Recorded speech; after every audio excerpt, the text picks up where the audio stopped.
po yung message mo. Happy 29th birthday, bebe ko. Lagi mong tatandaan na nandito lang ako, lagi para sa'yo.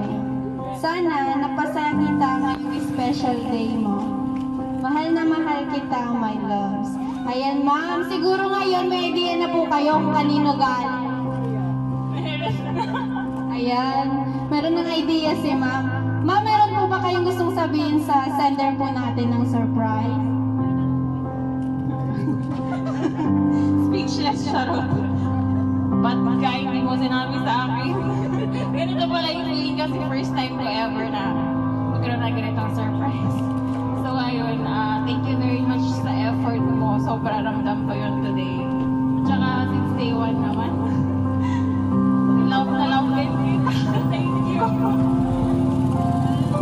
Ayan, naging emotional si ma'am. Yung parents po, meron po bang gustong sabihin para po kay Ma'am Angela po?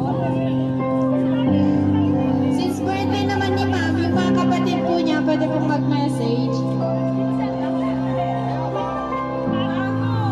Unexpected surprise yung sorry. Wala akong ngipin talaga. Kaya takot ako sa camera ngayon. But then, happy birthday anak. Maraming salamat sa nag-surprise sa'yo. Dahil dapat kami ang gagawa. Creative ko yan. Pero, hindi tayo nagkaroon ng pagkakataon. So, Ryan, maraming salamat sa surprise mo sa aking anak. Sana magmahalan kayo at sana maging kayo tuloy-tuloy. Ayan, palakpakan natin si ma'am. Yung mga kapatid po, meron po bang gustong sabihin para kay Ma'am Angela po? Wala na. Bali, meron pa daw pumahabol. Sir! Ayan, dito pala si sir. Ayan.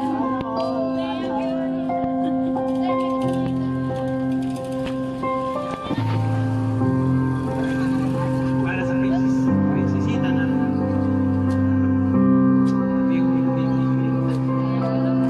Nagiging speechless sila. Andito pala si Sir Ryan. Sir, dito na lang po.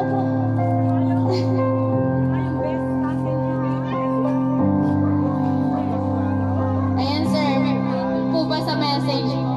Wala daw. Yung pinsan ko, meron po. Wala. Wala daw. Ayan, kantahan na lang po natin si Ma'am Angela po ng happy birthday. Pwede po bang lumapit na lang kayo? Happy birthday to you. Happy birthday to you.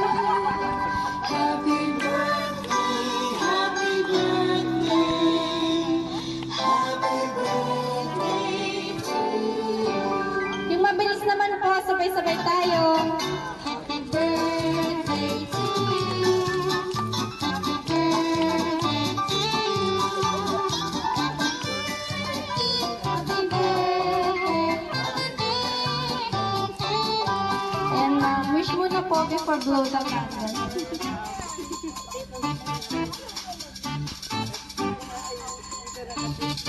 Ayan, palakpakan natin si Ma'am Angela. And once again, happy 29th birthday, Ma'am. And advance happy New Year po from Unlalove, Carlos.